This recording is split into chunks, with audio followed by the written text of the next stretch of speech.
Oh, so over here in the Northern Hemisphere, it's summertime, which means one of two things. Either you are on your annual vacation or you are tied up in your annual factory or plant maintenance turnaround shutdown. So if you're doing maintenance here end of July and into August, I wish you all the very best. And if you're on vacation, well, enjoy the downtime and recharge those batteries as you're about to jump into the rest of Q3 and the budget planning cycle for 2025 and all of the crazy that happens in the rush to meet your objectives for the end of this year. Anyway, over here, I'm looking at programmable networking, and I've been having some interesting conversations with my friends over at Security. I have a really nice envelope that arrived today. Thank you very much, Roberta Castle from Security, for sending this so promptly via DHL. And I've been dying to open it, and I want to open it live on video.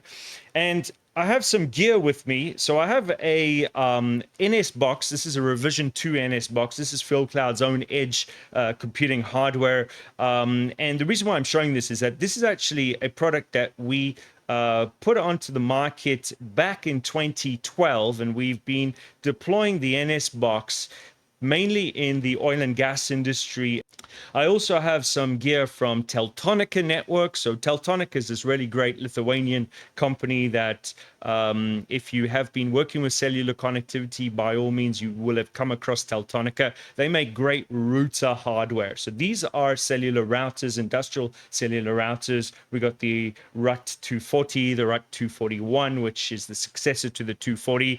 And I've got the RUT 360. I even have another product, which is the TCR 100, which is actually a consumer grade product. And in fact, this is really good if you're a road warrior or you need internet access or some kind of corporate network access from remote places. The thing that all of Teltonika's hardware has in common is that they are first and foremost routers.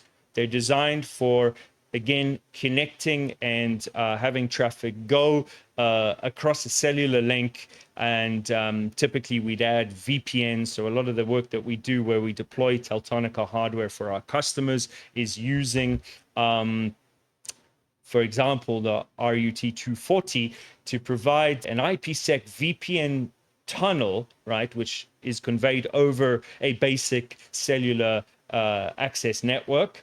And this allows us to then manage equipment that sits behind the RUT 240, for example, gas analyzers that are used in petrochemical plants, as well as we have some software which runs on the device, which handles primary data acquisition. So it's both a data acquisition and forwarding engine.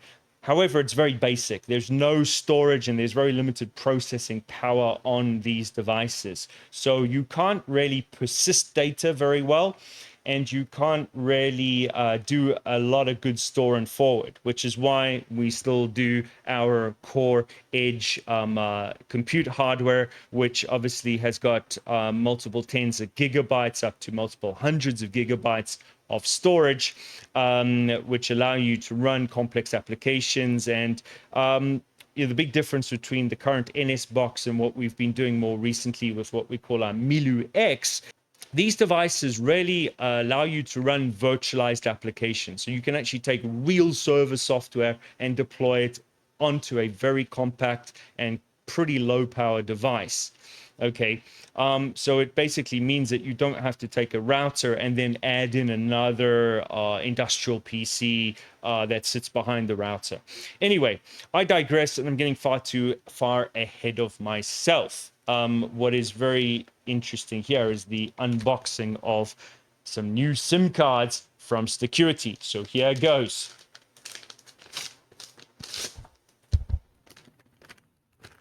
Let's see what's in the envelope. We actually have some SIM cards from two different MNO operators that are partnered with Security. We have Velos and we have Melita, and we're going to be trying both of these out. And I'm going to be running some tests with the Security programmable network with both Teltonica hardware and PhilCloud hardware at the same time, so that we can get a feel for how we can leverage programmable networking and show you how to actually build some interesting solutions that give you much better capability than if you just had a dumb SIM card plugged in that just gave you basic internet access in one direction, where you can connect out, but unless you're adding a VPN overlay, you can't get back in. And there are going to be those of you that will say, yes, but outbound traffic is okay and good. Inbound traffic is bad and insecure, but there are tons of reasons why you need to have inbound communications, particularly for managing some of the infrastructure, for dealing with some legacy devices, and again, ensuring that you are running a capable edge infrastructure that is part of the cloud itself, right? Bear in mind that somewhere on the network, you still need to run servers. Those servers need to listen, and you need to have clients connect to a server somewhere. So anyway, that's where security is going to give you something pretty damn powerful.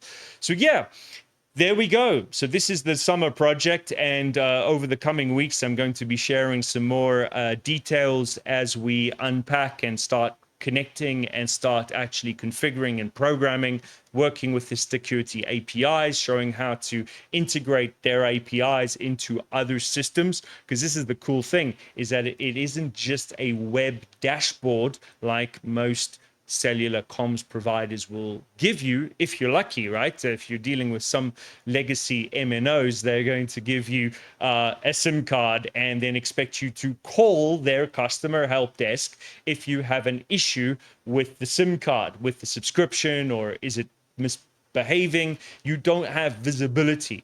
All right. So some of the IoT vendors out there that do machine to machine cellular will provide what is known as a single pane of glass to give you a dashboard to look at the state of your SIMs, to activate, to deactivate, to change tariffs, etc. And some of them will give you some geolocation capability to know where is my SIM based off the network identifiers.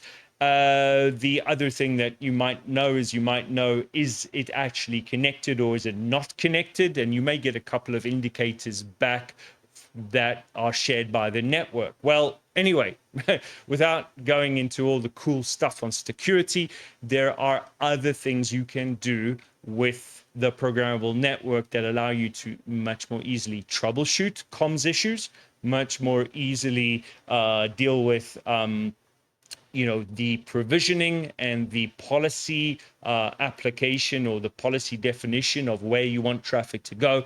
But I'll be covering all of that in the forthcoming videos. So anyway, thank you very much, security. Thank you, Mike. Thank you, Tim. Thank you, Roberta, for all of your support so far. And this is going to be really cool.